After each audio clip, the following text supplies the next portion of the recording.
Hello everyone, Shri IAS academy में आपका स्वागत है। जैसा कि आप जानते हैं कि श्री आईएएस एकेडमी ने लेट्स क्रैक प्रीलिम 2.0 नाम की सीरीज की शुरुआत की है, जिसके अंतर्गत हमारी कई सारी सब सीरीज चल रही हैं। उसी दिशा में ये हमारी एक नई सीरीज है let's crack Indian economy 2.0 series, जिसका ये हमारा डे 2 है।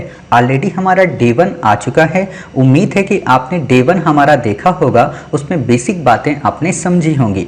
आज हम अपने इस डे 2 में देखेंगे कि वाणिज्यिक बैंक क्या होती हैं और उनका कोऑपरेटिव बैंक्स के मध्य यानी कि सहकारी बैंकों के मध्य क्या डिफरेंस है, सहकारी बैंकें कौन सी हैं, क्षेत्रीय ग्रामीण बैंकें और विकास बैंकें। काफ़ी छोटा टॉपिक होगा लेकिन उतना ही ज़्यादा इम्पोर्टेंट टॉपिक है। तो बिना देरी के अपनी इस क्लास की शुरुआत करते हैं। चलिए शुरू करते हैं। जैसा कि आप देख रहे हैं, ये हमारी let's crack Indian economy 2.0 series का डे 2 है। अपने इस डे 2 में आज हम काफ़ी इम्पॉर्टेंट टॉपिक को कवर करेंगे।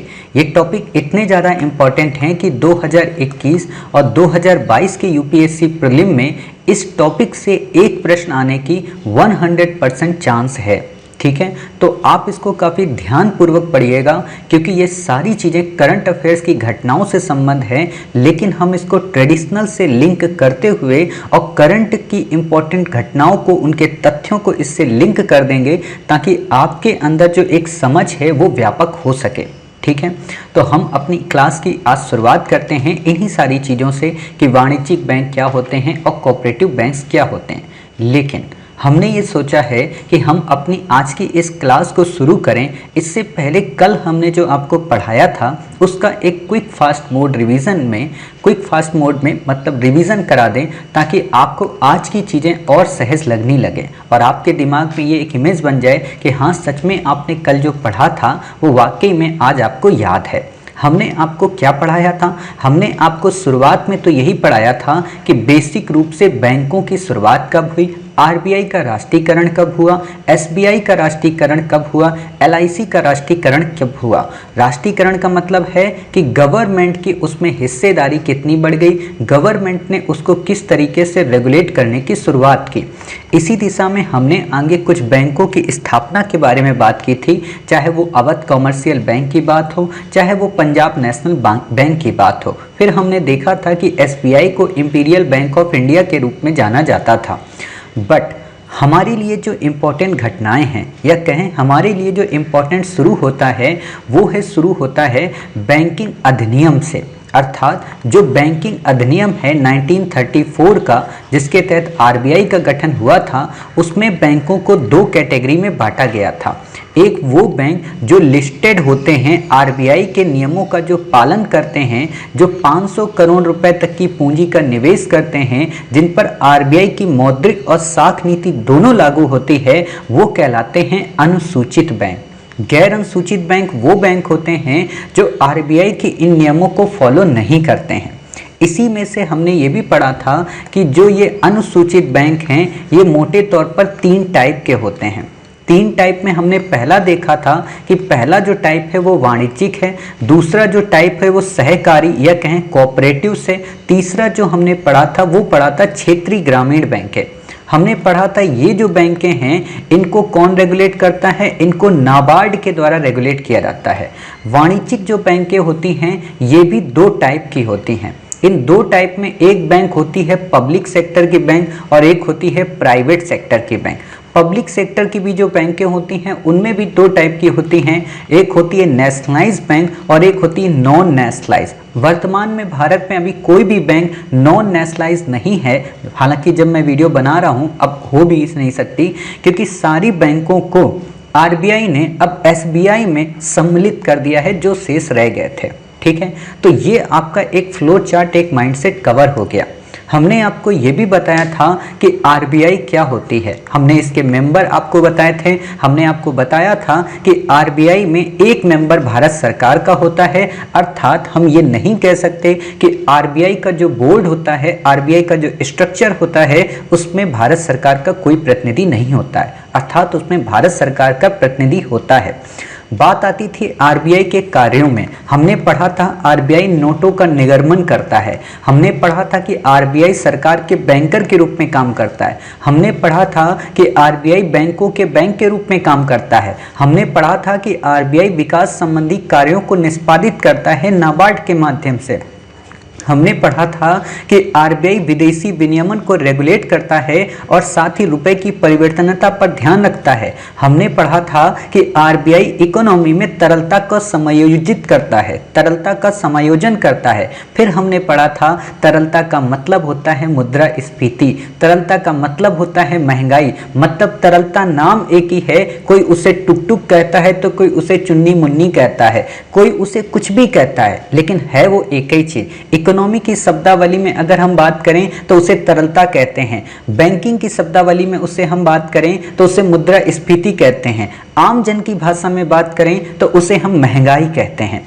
जब हमने इतनी बातें पढ़ ली, फिर हमने आपको बताया कि जो तरलता है उसको समायोजित और उसको रेगुलेट करने के लिए दो लोग प्रमुख हैं, अर्थात तरलता और मुद्रास्फीति को नियंत्रित करने के लिए दो पार्टियां काम करती हैं। पहली पार्टी है आरबीआई और दूसरी पार्टी है government of India. Government of India जो है वो अपनी राजकोषीय नीति के माध्यम से तरलता को समायोजित करती है, बजट के माध्यम से तरलता को समायोजित करती है, और जो आरबीआई है वो अपने लिए मौद्रिक नीति के तहत इसको समायोजित करती है। मौद्रिक नीति के अंतर्गत भी आरबीआई दो तरीके के तरीके अपनाती है, एक मात्रात्मक टूल्स अपनाती है और एक गुणात्मक टूल्स अपनाती है। मात्रात्मक के अंतर्गत वो मात्रा के अनुपात में ऊपर नीचे करती है और गुणात्मक के अंतर्गत वो किसी स्पेसिफिक सेक्टर पे काम करती है। मतलब कि मात्रात्मक में वो सीआरआर को देखती है, मात्रात्मक में वो एसएलआर को देखती है, ये दोनों दीर्घकालिक हो जाते हैं। मात्रात्मक में वो ओएमओ को देखती है अर्थात ओपन मार्केट ऑपरेशन को देखती है जो कि मध्यावधि हो जाती है। मात्रात्मक में वो आरआर, ट्रिपल आर और एमएसएफ को देखती है जो कि अल्पकालिक हो जाते हैं। हमने इन सारी चीजों को पढ़ा था और लास्ट में एक निष्कर्ष निकला था कि चाहे सीआरआर हो, चाहे आरआर हो, चाहे ट्रिपल आर हो, चाहे एसएलआर हो, चाहे एमएसएफ हो, ये कुछ भी हो, अगर इनको हम बढ़ाएंगे तो महंगाई कम होगी, अगर इनको हम बढ़ाएंगे तो तरलता जो है वो कम होगी, अगर हम इनको बढ़ाएंगे तो बैंकों के पास पैसा कम होगा, अगर हम इनको बढ़ाएंगे तो बैंकों की ब्याज दर बढ़ जाएगी। इतनी सारी चीजें हमने पढ़ ली थी। फिर हमने 2 से 3 तथ्य और देखे थे। हमने ये देखा था कि किस तरीके से बेस रेट आती है, किस तरीके से बैंक रेट आती है, बैंक रेट, रेपो रेट और रिवर्स रेपो रेट में क्या डिफरेंस होता है। हमने एमएसएफ के मध्य में डिफरेंस बताया था कि एमएसएफ जो होता है वो आपातकाल को रिप्रेजेंट करता है, रिवर्स रेपो रेट जो होता है वो आपका आपका अल्पावधि के लिए नोटिफाई कर जो रेपो रेट होता है वो आपका अल्पावधि के लिए नोटिफाई करता है और जो आपका बैंक रेट होता है वो आपका दीर्घावधि को नोटिफाई करता है। मतलब रेपो रेट आपकी अल्पकाल की हो गई, एमएसएफ आपकी आपातकाल की हो गई और आपकी बैंक रेट जो हो गई वो दीर्घावधि की हो गई। इतनी बातें हमने बता दी थी। फिर हमने चर्चा की थी कुछ समितियों की। हमने कहा था कि नरसिम्हन समिति है, दामोदरन समिति है, एमवी पैनल है, ये सब के सब इसी से संबद्ध हैं।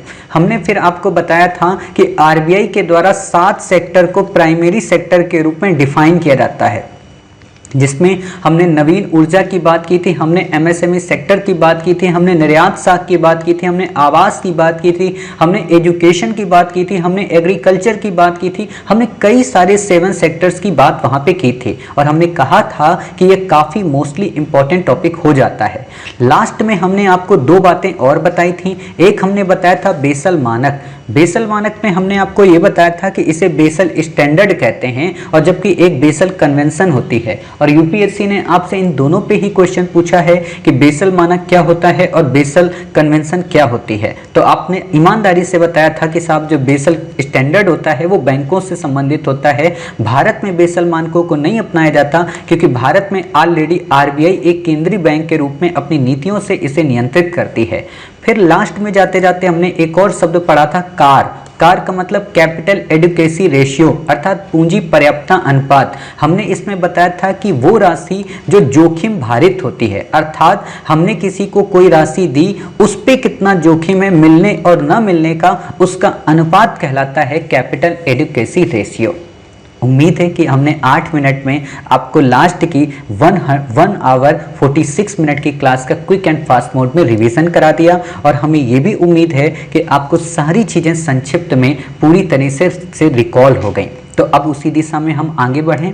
चलिए आगे बढ़ते हैं। देखो, इतना ही फास्ट आपको पढ़ना चाहिए और इतने ही क्रिस्टली आपके कॉन्सेप्ट क्लियर होने चाहिए। मतलब आप ये सोचो कि आपने जो पढ़ा है उसका एक फ्रेम क्या हुआ, और जिस दिन आप ये सोच लेते हो ना, तो उस दिन चीज़ें आपको काफ़ी स्मूथली और काफ़ी हाई लगने लगती हैं। अब सोचो, मैंने कल आपको पढ़ाया था, आज ना तो मेरे पास नोट्स है ना ही कुछ है, मैंने बस थ्रोली बोलना शुरू कर दिया। क्यों? क्योंकि मेरे दिमाग में कॉन्सेप्ट था, थिंकिंग थी। मैं चाहूँ तो आपको जितने भी सब्जेक्ट हैं उनमें से किसी भी सब्जेक्ट की कोई बुकलेट ना उठाऊं, कोई भी पीडीएफ ना उठाऊं, बस अपने पेन को ऐसे मूव करता रहूं। लेकिन वही है ना, फिर आपको दिक्कत होगी, क्योंकि मैंने ये कुछ भी बना दिया हड़प्पा की तरह, तो आपको लगेगा साहब ये गोला क्या है ना। आपको ये थोड़ा ना लग पाएगा कि ये वाणिज्यिक बैंक यहाँ लिखा था, या यहाँ पे ये नहीं लग पाएगा तरलता लिखा था, है ना। और हम बात ये है कि इसलिए पेन को यहाँ पे नहीं बार बार लिख पाते हैं। जैसे आपने बहुत सारे टीचरों को देखा होगा, ऐसे लिखेंगे वाणिज्यिक बैंक। क्यों? क्योंकि हमारे पास इतना टाइम नहीं है कि हम आपको इतना लंबा लंबा वाणिज्यिक बैंक लिखाएं और हम अपनी क्लास को 3 घंटे तक ले जाएं। धंधा थोड़ा ना करना है क्लास का। क्लास को एक धर्म मान के आपको मुझे पढ़ाना है कि आप अगर 1 आवर की क्लास देखें तो आपको लगे कि सच में आपने इसे अपना टाइम इन्वेस्ट किया था और उसकी काफ़ी अच्छे ढंग से आपको इंटरेस्ट रेट भी मिली थी। ठीक है, आप कहोगे सर आज तो इंटरेस्ट रेट की बात करने लगे क्लास को पढ़ाते वक्त। तो हाँ, वही चीज़ होता है ना, जब इकोनॉमी पढ़ते हैं तो इकोनॉमी की तरह मोहब्बत करनी चाहिए, इकोनॉमी की तरह हमारी विचार बनने चाहिए। ठीक है, तो देखते हैं वाणिज्यिक बैंक में और कोऑपरेटिव बैंक्स में क्या डिफरेंस है। आप में से कई सारे बच्चों को लग रहा होगा सर दावा ठोक के तो ऐसे बोले हो कि जैसे क्वेश्चन आ जाएगा, आएगा तो कैसे आएगा आप बता दो हमें, और फिर क्यों कह रहे हो आएगा। तो आप में से कई सारे बच्चों ने देखा होगा कि महाराष्ट्र कोऑपरेटिव जो बैंक है, ठीक है, वो डूब गई थी। कब डूब गई थी? 2018 और 19 के और 20 के टाइम पीरियड में। मतलब 18 से शुरुआत हुई थी डूबने की, लेकिन 2020 तक आते आते वो डूबने लगी थी। ठीक है, आपने देखा होगा पंजाब नेशनल कोऑपरेटिव बैंक्स, वो भी डूबने लगी थी। ठीक है, आपने यस बैंक को देखा होगा, जो वाणिज्यिक बैंक थी वो भी डूब गई थी, जिसमें आपका फोन पे कुछ दिनों के लिए पोस्टपोन हो गया था, क्योंकि फोन पे को उस समय सर्विस दी जाती थी यस बैंक के द्वारा। फिर फोन पे अब इस समय जो चलता है वो चलता है आईसीआईसीआई बैंक के द्वारा। ठीक है, तो इतनी बातें आपको करंट की दिखनी चाहिए। खैर कोई बात नहीं दिखी तो हम तो है ना आपको दिखाने के लिए। तो वही चीज़ें हैं, ये इतनी घटनाएं जब चर्चा में रही थी तो भी यूपीएससी ने 2020 में प्रश्न नहीं पूछा था। क्यों नहीं पूछा था? क्योंकि देश के जितने भी बड़े बड़े संस्थान होते हैं ना, पुरोधा, उनकी सबसे मूर्खता यही होती है कि किसी भी टॉपिक को इतना डेप्थ में पढ़ा देते हैं कि यूपीएससी फिर क्वेश्चन ही नहीं पूछती है। उसको पता है कि भाई तुम धोलावीरा पे पढ़ा रहे हो, अब हम धोलावीरा पूछेंगे ही नहीं। कब पूछेंगे? जब तुम सब भूल जाओगे, मतलब 2 साल बाद पूछेंगे। तो वही यूपीएससी इसमें भी करेगी, क्योंकि अब कोई इसे नहीं पढ़ा रहा। वाणिज्यिक बैंक में क्या डिफरेंस है, कोऑपरेटिव बैंक्स में क्या डिफरेंस है, और ना मूर्ख बच्चे पढ़ने की तैयारी में, वो तो बस रट रहे हैं, फलाना का नोट्स ले आ रहे, फलानी की ये किताब ले आ रहे है ना। जैसे कल ही मेरे से एक सज्जन महोदय मतलब मेरे से पूछते हैं कि साहब इकोनॉमी के लिए कौन सी क्लासेस कवर करनी चाहिए। तो मैं थोड़ी देर के लिए तो मुस्कुराया, फिर मैंने सोचा इनको मैं क्या बताऊं। मैंने कह दिया कि साहब आप कोई भी पढ़ लो, इंडिया के टॉप मोस्ट एजुकेटर जितने भी सारे अच्छी पढ़ाते हैं। अब क्या कहें उनसे, उनको हम प्रूफ दें कि साहब जो हम पढ़ा रहे हैं वो अच्छा पढ़ा रहे हैं। तो वही बात है, इतना मेरे पास समय ही नहीं है कि हम किसी को सही मार्ग बताएं, क्योंकि कई बार सही मार्ग लोग एक्सेप्ट नहीं करते ना।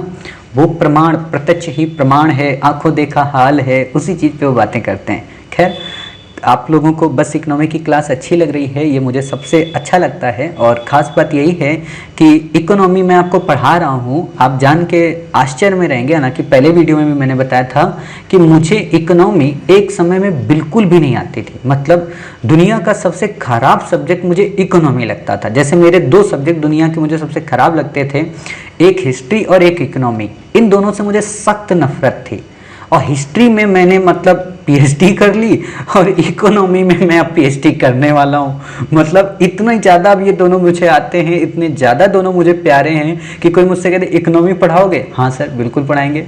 कोई मुझसे कहते हिस्ट्री पढ़ाओगे, अरे सर हिस्ट्री तो बिल्कुल पढ़ाएंगे। और आप देख रहे होंगे कि हम आपको लेट्स क्रैक सीरीज में सारे सब्जेक्ट पढ़ा दिए अभी तक, लेकिन हिस्ट्री नहीं पढ़ाया। क्यों? क्योंकि हिस्ट्री से इतनी ज़्यादा मुझे मोहब्बत है कि अगर मैं उसको पढ़ाने लगता हूँ तो फिर खो जाता हूँ। बाकी सब्जेक्ट फिर बेचारे बुरा मान जाते हैं, है ना। वो कहते हैं कि ठीक है साहब अब हमारे तुम्हारा ब्रेकअप हो गया, तो इसलिए मैंने उनको पहले मोहब्बत की, क्योंकि ये तो बेचारी नहीं नाराज़ होगी मुझसे, है ना। तो ये तो अपनी दोस्त ही है, तो इसको तो कभी भी मना लेंगे। तो हिस्ट्री इसलिए मैंने लास्ट में रखा है। अब इकोनॉमी के बाद आपकी हिस्ट्री की ही क्लासेस शुरू होंगी लेट्स क्रैक में, ठीक है। तो खैर इतनी बातें मैंने आपको बता दी, आपका थोड़ा सा समय लिया क्योंकि आप इतनी स्पीड में 1.5 घंटे की क्लास को मैंने कवर कराया, तो थोड़ी देर के लिए दिमाग घूम गया होगा ना, तो इसलिए मैंने आपको थोड़ा सा बता दिया रुक के, ठीक है। चलिए पहले मैं आपको यहाँ पे 2 बातें क्लियर कर दूँ, वो ये कि जब भी मैं आपको ये बोलूँगा, ठीक है, वाणिज्यिक बैंक, ठीक है, जब भी मैं आपको ये बोलूँगा सहकारी बैंक, ठीक है, तो ये दोनों अलग अलग हैं। आप कहोगे इसमें सर कौन सी बड़ी बात है, दोनों अलग अलग दिख ही रहे। नहीं साहब, इसमें बात जो है ना, मैं जो बोलने वाला हूँ ना तो मैं वाणिज्यिक बोलूँगा ना तो ही सहकारी बोलूँगा, क्योंकि मैं बीच बीच में क्या बोलूँगा, मैं बोलूँगा इसमें कॉमर्शियल बैंक और यहाँ पे मैं बोलूँगा कोऑपरेटिव बैंक्स, ठीक है। तो कॉमर्शियल और कोऑपरेटिव में डिफरेंस समझ जाना कि मैंने अगर कहा कोऑपरेटिव बैंक तो सहकारी बैंक, मैंने अगर कहा कॉमर्शियल बैंक तो समझना वाणिज्यिक बैंक। सहकारी बैंक का मतलब क्या होता है, जैसी आपने पढ़ी थी ना सहकारी समितियां 97 अमेंडमेंट के द्वारा, ठीक है, वही चीज़ है यहाँ पे, ठीक है। तो इस चीज़ को समझते हैं कि ये क्या है। और आपको पता है फंडामेंटल राइट में भी है सहकारी समितियाँ और आपका डीपीएसपी में भी सहकारी समितियाँ हैं, ठीक है। तो मैंने आपको वाणिज्यिक बैंक क्या बताया था कि आरबीआई की अनुसूची की द्वितीय अनुसूची में शामिल हैं, ठीक है। आरबीआई की मौद्रिक और साख नीति का पालन करते हैं। तो अब उन्हीं चीज़ों को हम यहाँ पे बेसिक से समझेंगे और फिर इसका बगल में हम कोऑपरेटिव बैंक से डिफरेंस कराएंगे, ठीक है। और हम ये चाह रहे हैं कि आपका दोनों बार 2 बार रिवीजन करा दें। कैसे? मान लो मैंने आपको यहाँ वाणिज्यिक बैंक पढ़ाया, फिर मैं आपको तुरंत कोऑपरेटिव बैंक्स बता दूँ, फिर मैं आपको जब कोऑपरेटिव बैंक्स पढ़ाऊं तो फिर मैं वाणिज्यिक बता दूं, ताकि आपके दोनों बार बिल्कुल चपक के, जिसको बोलते हैं ना चिपक के, मतलब एक दूसरे से गुंथित हो जाए, छूटे ही ना, मतलब फेविक्विक बन जाए एक तरीके का, ठीक है। तो वैसे ही मैं इसको समझाने की आपको कोशिश करता हूं। तो पहली बात क्या है कि जो वाणिज्यिक बैंक होते हैं, ठीक है, वो मुख्यतः लाभ पर काम करते हैं। लाभ का मतलब कि उनको प्रॉफिट चाहिए होता है, उनको दुनिया की किसी भी चीज़ से कोई मतलब नहीं। अगर उन्होंने आपसे 4% में आपका रुपया जमा करवाया है अपने पास, तो वो 6% में किसी को ऋण देंगे ही देंगे, अर्थात उनको 2% प्रॉफिट चाहिए ही चाहिए।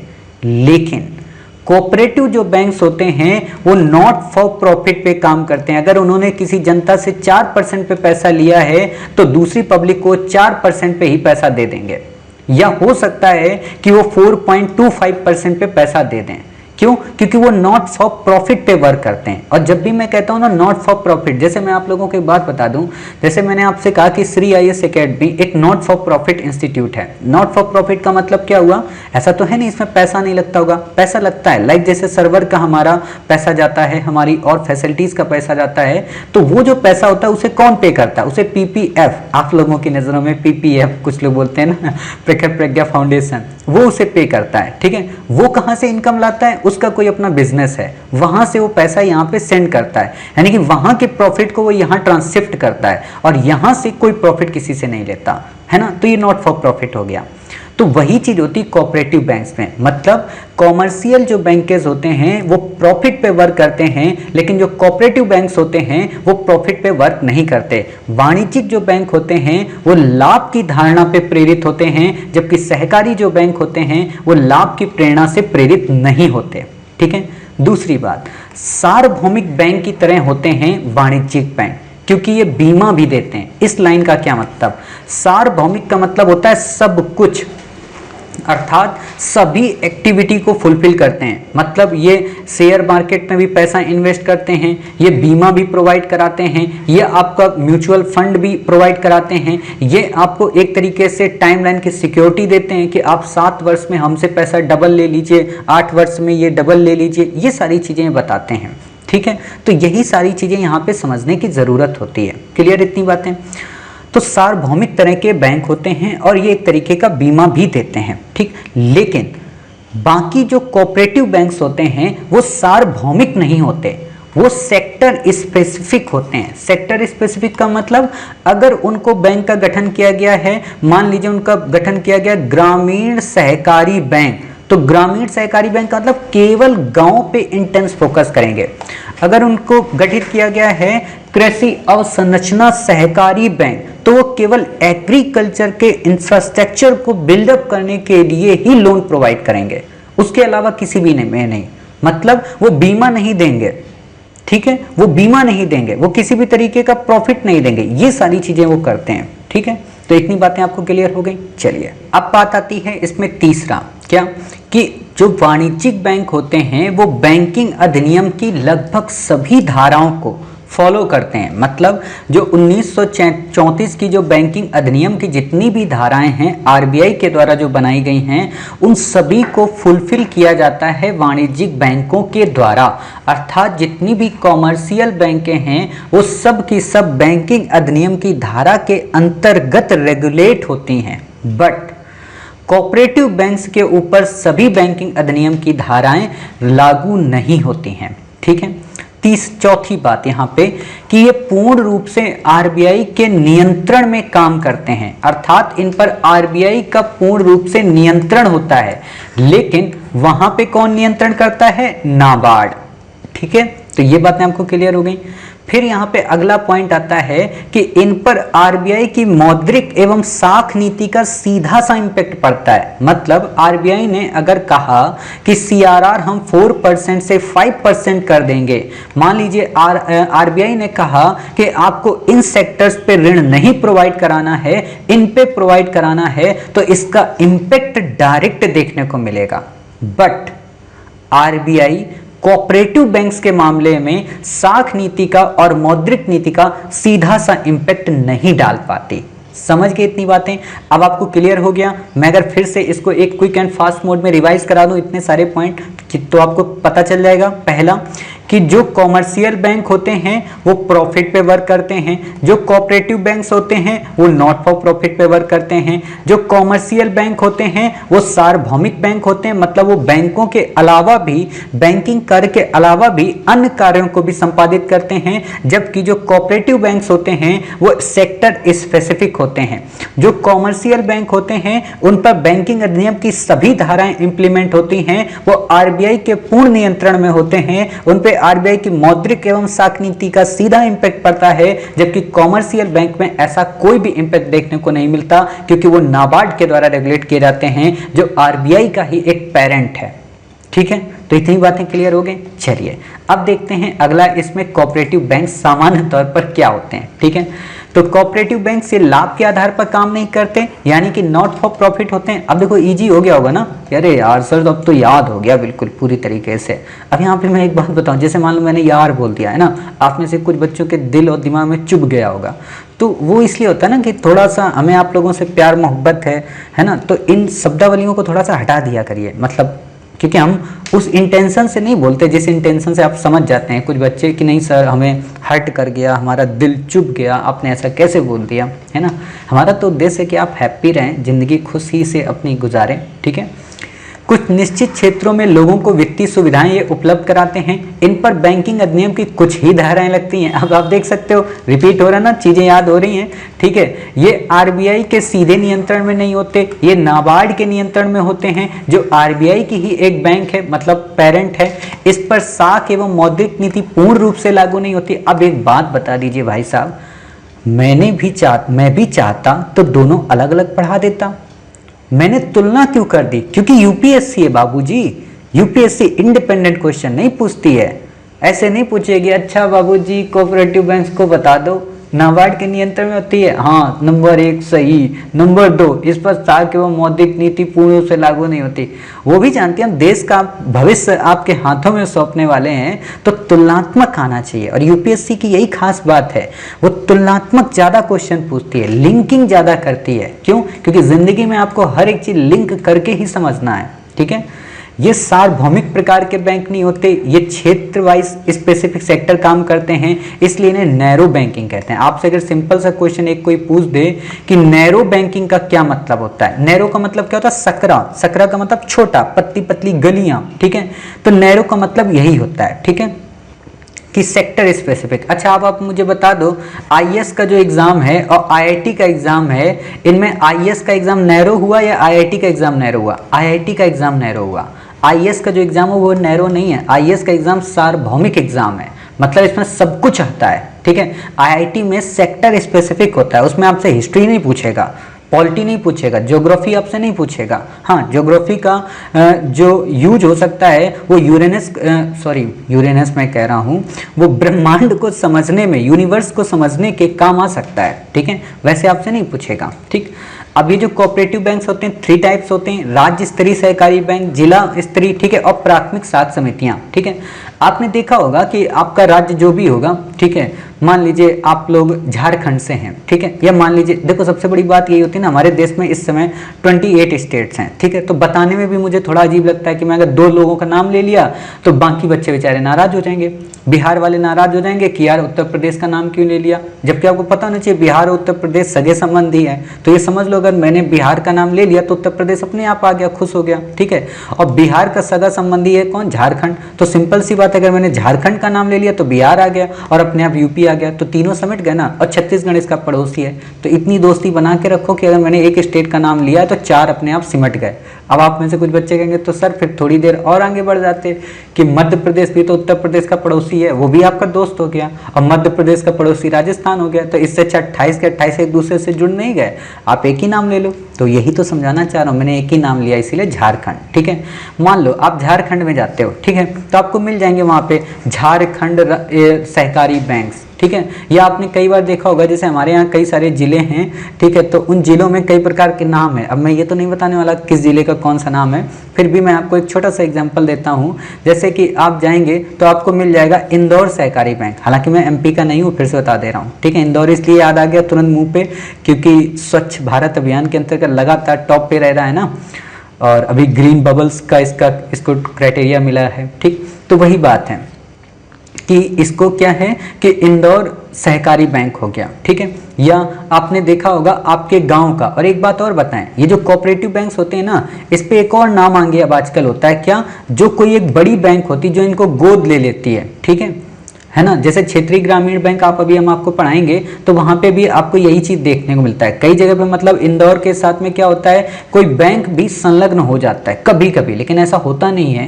क्योंकि बैंक अलग हो जाती है और कोऑपरेटिव सोसाइटीज अलग हो जाती हैं, वो नॉर्मली क्षेत्रीय ग्रामीण के ही साथ में रहती हैं, ठीक है। लेकिन लिखने वाले नाम कभी कभी ऊपर नीचे कर देते हैं, ठीक। तो आप ये चीजें समझ सकते हो। या ग्राम पंचायत सहकारी समितियां ऐसे आ जाती हैं जो लोकल ग्रास रूट लेवल पे होती हैं, ठीक। हालांकि आपको नहीं देखना है, ना ही आपको याद रखना है, ऐसा जब कलेक्टर आप बनेंगे तो आप खुद ही देख लेंगे सारी चीजें, ठीक है। वाणिज्य, अब कुछ और इम्पोर्टेंट तथ्य रह गए थे, ये मैंने आरबीआई की वेबसाइट पे जाके निकाले थे, ठीक है। तो ये इंपॉर्टेंट हैं, काफ़ी इंपॉर्टेंट, इसको भी इंटरलिंक करा सकता है वहाँ पे तुलनात्मक रूप में, ठीक है। क्या है कि वाणिज्यिक बैंक का जो गठन होता है वो संसद के द्वारा पारित अधिनियम के तहत होता है, जबकि जो कोऑपरेटिव बैंक्स होती हैं उनकी जो स्थापना होती है वो अलग अलग राज्यों द्वारा बनाई गई कोऑपरेटिव सोसाइटी के द्वारा की जाती हैं, ठीक है। इतनी बातें समझ गए कि मतलब वाणिज्यिक बैंकों का गठन संसद और राज्य सहकारी समितियों का गठन क्या होता है, राज्य के वहां के विधानमंडल के द्वारा या कहें राज्य सरकार के द्वारा किया जाता है। सभी वाणिज्यिक बैंक आरबीआई से पुनर्वित्त की सुविधाएं ले सकते हैं, जबकि सहकारी ढांचे के अंतर्गत केवल राज्य सहकारी बैंकों को ही भारतीय आरबीआई के पास पहुंच का अधिकार प्राप्त है। मतलब केवल और केवल राज्य सहकारी बैंक ही आरबीआई के पास जा सकती है, डिस्ट्रिक्ट यानी कि जिला और प्राथमिक साख समितियां ये आरबीआई से जाके पुनर्वित्त नहीं ले सकती। पुनर्वित्त का मतलब क्या होता है कि एक बार हम उनसे 5 रुपए मांग लाए, दोबारा चले गए, बाबू जी 2 रुपए और दे दो, है ना। तो आरबीआई ये थोड़ा ना कहेगा नहीं नहीं नहीं नहीं देंगे आपको, पहले 5 रुपए ले गए थे उसके कंपट खा गए, अब 2 रुपए फिर मांग रहे हो, यानी कि चूरन खाओगे जाके, बिल्कुल भी नहीं देंगे, है ना। ऐसा नहीं कह सकती वाणिज्यिक बैंकों को। लेकिन सहकारी बैंकों में केवल राज्य सहकारी बैंक जाएंगे और उनको भी देगा। बाकी अगर जिला वाला पहुंच गए, बाबू जी 5 रुपए दे दो ना, 2 ठो सेंटा फ्रेश लाने हैं, वो बोलेगा पागल हो क्या, 2 रुपए के 2 सेंटा फ्रेश आते हैं, 5 रुपए क्यों ले रहे हो, 2 रुपए ले जाओ, है ना। फिर वो कहेगा ना ना ना ना, तुमको 2 रुपए नहीं देंगे, तुम बेईमान टाइप के इंसान हो, राज्य वाले को बुलाओ, उसको दे देंगे, तुम उससे ले लेना जाके, समझ गए। तो राज्य वालों को देता है, बाकी नीचे वालों को नहीं देता है, ठीक। फिर बात आती है, किसी भी वाणिज्यिक बैंक को अपने कामकाज तथा अपने क्रियाकलापों हेतु किसी राज्य विशेष की सीमाओं में बंधना नहीं पड़ता, जबकि सहकारी बैंकों की सीमा है कि वो स्टेट स्पेसिफिक होंगी। मतलब कि अगर राज्य स्तरीय है तो उत्तर प्रदेश की उत्तर प्रदेश में होगी, मध्य प्रदेश की मध्य प्रदेश में होगी, राजस्थान की राजस्थान में होगी। ऐसा थोड़ा ना होगा मध्य प्रदेश वाले उत्तर प्रदेश में चली गई, भाई हम तुम्हारे पड़ोसी हैं, चलो हम तुम्हारे यहाँ खोल लेते हैं, है ना, ऐसा नहीं होगा, ठीक है। और एमपी के लोग ये भी नहीं कहेंगे भाई साहब हम एक काम करते हैं ना, हम वसुधैव कुटुंबकम के सिद्धांत पे काम कर रहे हैं तो हम आपका कल्याण कर देते हैं क्योंकि आप बहुत बड़े क्षेत्र में निवास करते हो, ऐसा नहीं होगा, ठीक है। एमपी वाले बेचारे नाराज हो जाएंगे, राजस्थान वाला कहेगा हमारे यहाँ नहीं आ सकते थे, हम तो आपका बहुत अच्छे से स्वागत करते, है ना, बढ़िया आपको दाल बाटी चूरमा सब खिलाते, है ना। तो एमपी वालों से ये चीज़ें नहीं होंगी, एमपी वाले कहेगा हम पोहा खा के ठीक है भाई साहब, आप मत बुलाइए हमको, ठीक है। तो ये चीज़ें नहीं होते हैं। लेकिन जो वाणिज्यिक बैंक होते हैं वो सभी क्षेत्र में जा सकते हैं, मतलब उत्तर प्रदेश में भी, मध्य प्रदेश में भी, राजस्थान में भी। आपने देखा होगा एसबीआई की ब्रांचेस इंडिया के हर एक लेवल पे हैं, ठीक है। चाहे वो उत्तर प्रदेश हो, मध्य प्रदेश हो, आपका गांव हो, आपका शहर हो, आपका राज्य हो, आपका जिला हो, हर जगह पे है, ठीक है। तो ये खूबी होती है। लेकिन कोऑपरेटिव बैंक्स केवल स्टेट स्पेसिफिक होते हैं। सिंपल सी बात वही है, जैसे सुप्रीम कोर्ट पूरे भारत के लिए कानून बना सकता है और जो हाई कोर्ट है वो केवल अपने स्टेट को ही देखता है, स्टेट के ही डिसीजन, अपने स्टेट के ही इशूज को सॉल्व करने की कोशिश करता है, ठीक है, बशर्ते उसका दूसरे स्टेट से कोई विवाद ना हो, ठीक।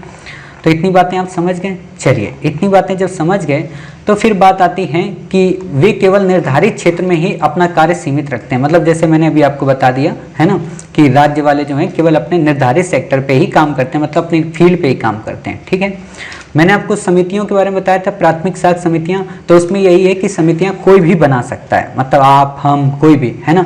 मान लीजिए एक दिन आपका मन हुआ कि साहब हमारे पास 100 करोड़ रुपए रखे हैं, लोगे क्या, तो हमने कह दिया भाई दे दो। आपने क्या कहा, साहब ये 100 करोड़ रुपए एक काम करो, इनको बच्चों के लिए एप्पल का आईफोन गिफ्ट कर दो, तो हम भाई गिफ्ट कर देंगे, है ना। काहे को हमें 100 करोड़ आपको मिलेंगे और काहे हम एप्पल का आईफोन गिफ्ट करेंगे 100 करोड़ का, है ना। सीधे उनको 100 करोड़ की किताबें ना खरीद के देने हैं कि हाँ भाई साहब चलो यूपीएससी की तैयारी करो आप लोग, आईफोन से तो बच्चे बिगड़ जाएंगे, है ना, लेकिन हम फिर भी देंगे, ठीक है। ग्रामीण बैंक, ग्रामीण बैंक क्या होती है, काफ़ी इंपॉर्टेंट है, मे भी क्वेश्चन पूछा जा सकता है। तो 2 अक्टूबर 1975 में पहली ग्रामीण बैंक की स्थापना की गई थी उत्तर प्रदेश में, ठीक है। सिक्किम तथा गोवा के अलावा सभी राज्यों में, अर्थात सिक्किम में और गोवा में नहीं है। मतलब इंडिया के हर एक स्टेट में ग्रामीण बैंक है, लेकिन सिक्किम और गोवा में नहीं है, ठीक है। क्यों नहीं है, क्योंकि थोड़े ज़्यादा मॉडर्न लोग हैं ना, अब वहाँ पे थोड़ा ना गांव के लोग हम जैसे मिल जाएंगे, है ना। 1987 के बाद से कोई भी नया बैंक नहीं खोला गया, अर्थात अब ग्रामीण बैंक नहीं खोले जाते, केवल 56 वर्तमान में ग्रामीण बैंक हैं। अब यहाँ ध्यान रखना, जरूरी नहीं कि भारत के हर एक क्षेत्र में मतलब 2 बैंकें हों, है ना। कुछ बच्चे ऐसे सोचेंगे सर 28 स्टेट हैं, 28 में हो सकता है 26 में लगातार सब में हो, या हो सकता है 26 में हर जगह में 2-2 हों, ऐसा नहीं है, कहीं पे ऊपर नीचे ज़्यादा हैं, ठीक है। तो 56 ग्रामीण बैंक हमारे देश में इस समय कार्यरत हैं, जो कि अल्पकालिक और दीर्घकालिक ऋण देते हैं, ठीक है। समितियां जो होती हैं वो केवल अल्पकालिक ऋण देती हैं। अगर आपसे क्वेश्चन ये पूछते हैं कि समितियों में और ग्रामीण बैंकों में क्या डिफरेंस होता है, तो आप ईमानदारी से बता देना कि साहब समितियां जो होती हैं वो थोड़े समय के लिए लोन देती हैं और जो आपकी ग्रामीण बैंक होती है वो बड़े समय के लिए। अब आप में से कुछ बच्चों को समितियां नहीं समझ में आया होगा, तो मैं आपको फिर से एक बार समझा देता हूँ। जैसे आप लोग कई दिनों से सुनते होंगे ना, आपके पिताजी, आपकी माताजी, आपके मोहल्ले में, आपके गांव में कई सारे लोग क्या होंगे कि मान लो 10 लोग होंगे या 20 लोग होंगे, आपस में मिलके ग्रुप चलाते होंगे, जिसको कई बार आपने नाम सुना होगा, कमेटी का आ जाता है कि कमेटी में आज पैसा डालना है, ठीक है। हमारे इधर बोलते हैं उसको बीसी, मतलब 20 लोग मिलके पैसा उसमें वो करते हैं, ठीक है। या फिर आपने और भी नाम सुना होगा, मतलब कई सारे नाम होते हैं, कुछ लोग उसको एसएचजी बोलते हैं, सेल्फ हेल्प ग्रुप्स का ही एक टाइप बोलते हैं। तो इसमें क्या होता है, इसमें ये होता है कि हर एक व्यक्ति को 5-5 हज़ार रुपये, ठीक है। मतलब ये जो 20 लोग हैं ये हर व्यक्ति 5-5 हज़ार रुपये पैसा अपना पे करते हैं, ठीक है। अब 5-5 हजार रुपए जब ये पे करेंगे, ठीक है, तो इससे क्या होगा कि उस दिन मान लो 15 तारीख इन्होंने डिसाइड कर ली कि हर व्यक्ति को 15 तारीख को 5-5 हजार रुपए आके एक जगह पे बैठ के पैसा पे करना है, ठीक है। अब 5-5 हजार जब सब ने पे किए तो आप बताओ कितने रुपए हो गए, इसमें हमारे हो गए 1 लाख रुपए जाके, ठीक है। 0003 ये हो गए, 4 ये आपका हो गया है ना, 5 दूना 10, 1 5 0 ये हो गए, इकाई दाई सैकड़ा हजार 10 लाख, ठीक है। 1 लाख रुपए ये हो गए। अब 1 लाख रुपए यहाँ पे एक साथ आ गए 20 लोगों के, तो यहाँ पे जानते हो क्या होता है, यहाँ पे होता ये कि जिस व्यक्ति को जरूरत है, ठीक है, पैसे की, है ना, अब सोचना यहाँ पे 5,000 रुपए उसने दिए थे लेकिन उसको जरूरत है कितने की, 80,000 रुपए की। तो उसने क्या किया कि 80,000 रुपए उसने कहा भाई साहब हमें 80,000 रुपए आज इस महीने जरूरत है, ठीक है। तो उसको 80,000 रुपए इससे मिल गए। अब बचे कितने, 20,000 रुपए, ठीक है।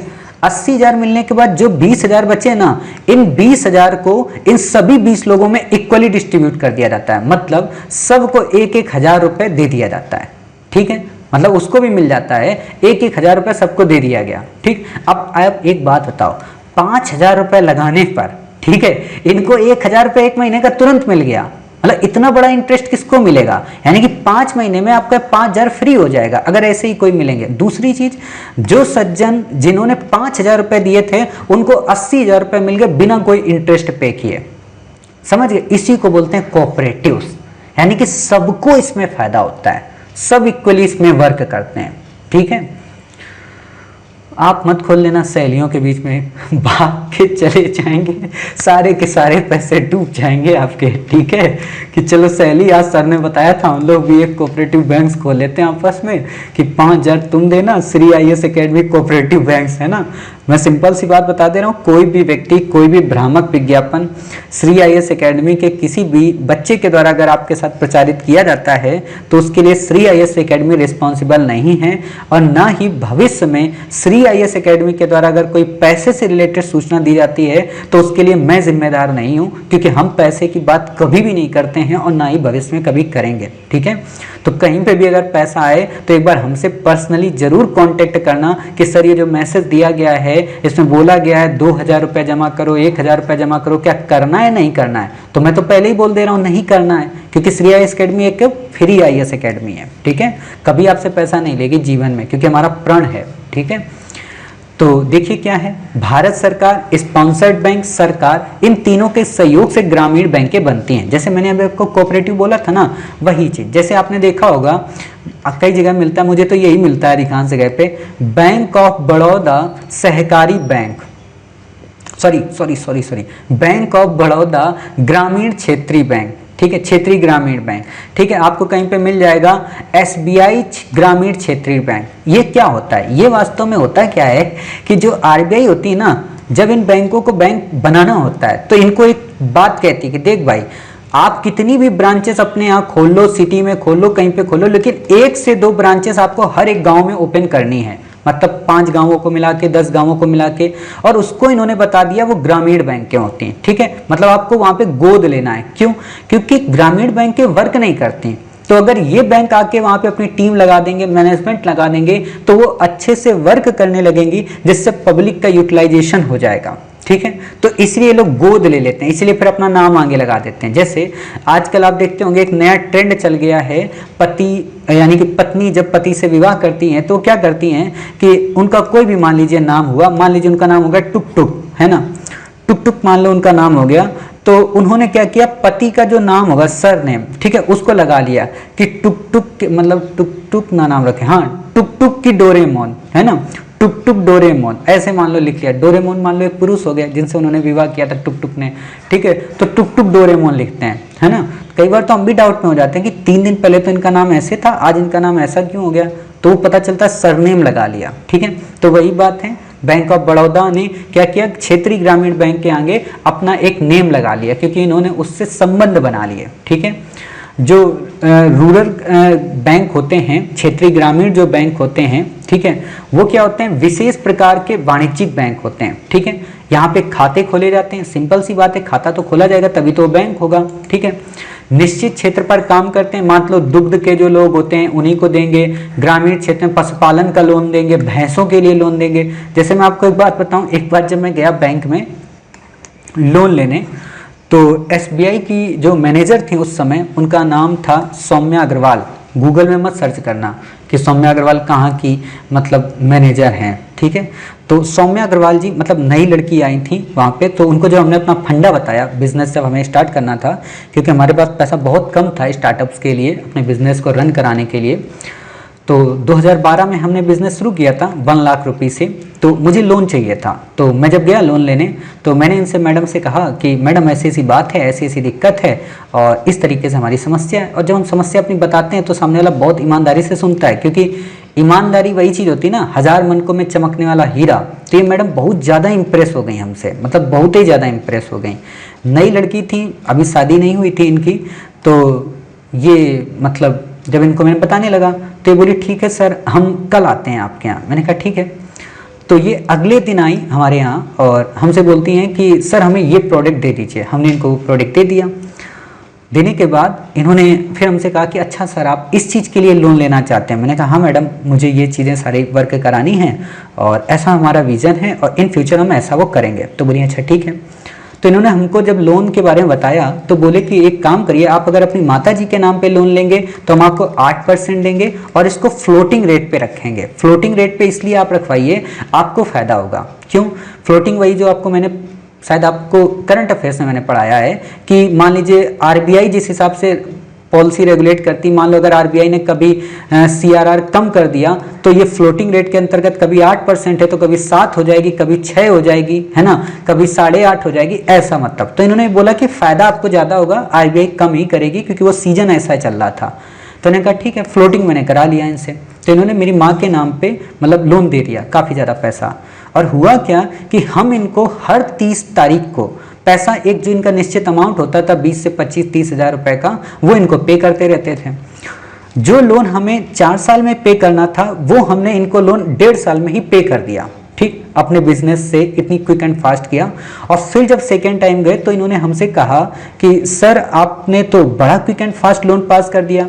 और जब बैंक में गए तो बैंक में ऊपर लिस्ट लगती है ना फाइनेंसर की, कि कौन हमारे यहाँ का अच्छा फाइनेंसर मतलब रहा है, किसको हमने अपना अच्छा कस्टमर माना है लोन के रूप में।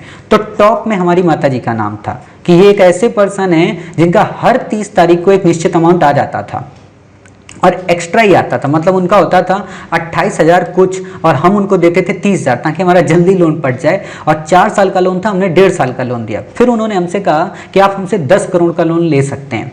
सोचो 10 करोड़ का लोन एसबीआई देना चाह रही है, देती नहीं, वो भी बिना गारंटी पे। बिना गारंटी का मतलब सिर्फ जो हमारी बिजनेस की बिल्डिंग है उसी के अकॉर्डिंग वो देना चाह रहे थे। तो मैंने कहा मैम अच्छा एक बात बताओ, बहुत सारे लोग और होंगे, हमारा रिश्ता और अच्छा उनके साथ बन गया। तो उन्होंने कहा मैम और भी बहुत सारे लोग होंगे, वो लोन लेने आते तो कैसे लोन देती होगी? बोले कि देखिए और लोन तो लेने हमारे यहाँ नहीं आते हैं, लेकिन भैंस के लिए अगर आप हमसे लोन लें, मतलब 2 भैंसें अगर पालनी हो, आपको अगर लोन भैंस के लिए लेना है तो भैंस के लिए अगर आप लोन लेंगे तो हम आपको अच्छा लोन दे देंगे अच्छे रेट पे। तो मैंने कहा मैडम मुझे भैंस थोड़ा ना पालनी है। बोली बात ये है ना कि भैंस हो, मछली पालन हो, कुक्कुट पालन हो, इन पालन के क्षेत्रों में सरकार रियायतें बहुत देती है। इसके लिए सरकार क्या करती है, ग्रामीण बैंकों की बात करती है। तो हम आपको जो लोन देंगे वो एसबीआई की जो आपके यहाँ ग्रामीण शाखा है उससे दिलवा देंगे और वो आपको बहुत ही कम इंटरेस्ट रेट पे लोन पे कर देंगे। मैंने कहा अच्छा।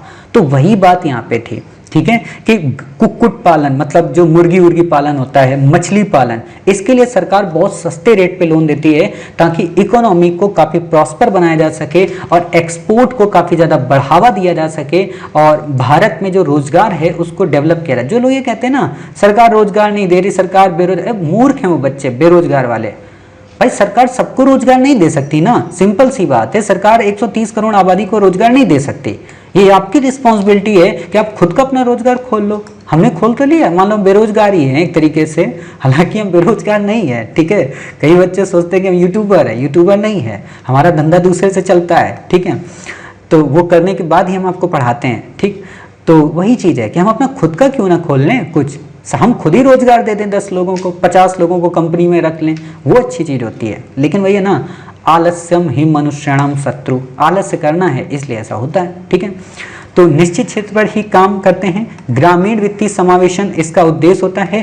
केलकर समिति ने इसके गठन की बात की थी। अब सिंपल सा क्वेश्चन दे देगा ग्रामीण क्षेत्रीय ग्रामीण बैंकों के बारे में। केलकर समिति की सिफारिश पर इनका गठन किया गया। वर्तमान में 56 ग्रामीण बैंकें हैं, ठीक है। सिक्किम और गोवा को छोड़कर सभी बैंकें हैं। ये दीर्घकालिक ऋण को संपन्न करती हैं। समितियां जबकि अल्पकालिक ऋण को संपन्न करती हैं। इनको कोई ना कोई बड़ा बैंक अडॉप्ट कर लेता है, बस इससे ज़्यादा आपको नहीं याद रखना है, ठीक है। अब कुछ हैं विकास बैंक हैं, उनका केवल नाम याद रखो, बाकी आपसे डिटेल में क्वेश्चन नहीं पूछेगा। जो डेवलपमेंट के कार्यों को प्रमोट करती हैं, बस केवल उनका नाम याद रखो, ठीक है। इडबी का पूरा नाम है industrial development bank of India. मतलब इंडस्ट्री के क्षेत्र में जो लोन दिया जाता है, उसमें जो डेवलपमेंट लाया जाता है, उसको इडबी बोलते हैं। सिडबी, ऑलरेडी मैंने कई बार इसके बारे में पढ़ाया है। सिडबी हेडक्वार्टर इसका लखनऊ में है। सिडबी का मतलब small industry development bank of India, यानी कि एमएसएमई सेक्टर में जो लोन दिया जाता है वो सिडबी के द्वारा। NHB National Housing Bank. EXIM Bank, EX का मतलब होता है एक्सपोर्ट, यानी कि एक्सपोर्ट जो बैंक है, मैनेजमेंट बैंक है, उससे रिलेटेड है एक्सिम बैंक, ठीक है, निर्यात को बढ़ावा देने के लिए। नाबार्ड, ऑलरेडी आपको मैंने बता दिया, नाबार्ड इन चीज़ों को रेगुलेट करता है। 1982 को पूर्ण स्वामित्व भारत सरकार का इसमें था। हालांकि अब देखो यहाँ पे एक एडिट कर लेना, मे बी मुझे ऐसा लगता है, शायद मुझे जहाँ तक याद आ रहा है कि नाबार्ड से सरकार ने अपनी हिस्सेदारी बेच दी है। हालांकि आपसे ये क्वेश्चन तो नहीं पूछेगा कि सरकारी है कि नहीं है, अब शायद सरकार इस पर अपनी हिस्सेदारी बेच रही है, ठीक है। देख लेना, मैंने अभी पढ़ा है कहीं पे नाबार्ड और एलआईसी को लेकर ऐसा ही कुछ इशू आया था, या तो वो चर्चा में रहा होगा, ठीक है। तो इस पे सरकार ने अपनी हिस्सेदारी बेची है, करंट में मैंने कहीं पढ़ा था इसको, ठीक है। एसएचजी बैंक लिंकेज परियोजना, यानी कि self help groups bank linkage परियोजना नाबार्ड द्वारा दुनिया की सबसे बड़ी माइक्रो फाइनेंस है। मतलब छोटे स्तर पे सबसे ज़्यादा लोन प्रोवाइड कराने की जो नाबार्ड ने एक पहल शुरू की थी कि जो सेल्फ हेल्प ग्रुप्स हैं उनको पैसा प्रोवाइड कराया जाए। बाकी तो आप देख रहे होंगे आजकल तो हमारे यहाँ काफ़ी सारी स्कीम्स आ गई, जैसे मुद्रा योजना आ गई है, ठीक है। मतलब इन्हीं का नाम बदल दिया गया सबका, मुद्रा योजना आ गई, स्टार्टअप्स के अंतर्गत आ गई है ना। तो ये सारी चीज़ें नई नई फैसिलिटी दी गई हैं। तो इस तरीके से आज की आपने क्लास पूरी कवर की। आज आपने बेसिक से समझ लिया कि वाणिज्यिक बैंक क्या होते हैं, कॉमर्शियल बैंक क्या होते हैं, कोऑपरेटिव बैंक से क्या होते हैं, उनके मध्य डिफरेंस क्या होता है, ग्रामीण बैंक क्या होते हैं, ये सारी चीज़ें आपने देख ली। अब हम अपने नेक्स्ट पार्ट में देखेंगे पेमेंट बैंक क्या होते हैं, स्मॉल बैंक क्या होते हैं, और भी कई सारी जो बेसिक चीज़ें हैं उनको समझेंगे। और हो सकता है मे भी कुछ शब्दावलियाँ भी हों बैंकिंग की, और काफ़ी अच्छा आगे का आपको टॉपिक मिलेगा, ठीक है। हमारे टोटल 9 पार्ट आने हैं, जैसा कि आपको पता है। तो मिलते हैं अपने नेक्स्ट पार्ट में। अपना ख्याल रखिए, स्वस्थ रहिए, कोविड-19 के पैंडेमिक से अपना और अपनी फैमिली का बचाव करिए। जय हिंद, जय भारत, वंदे मातरम, भारत माता की जय।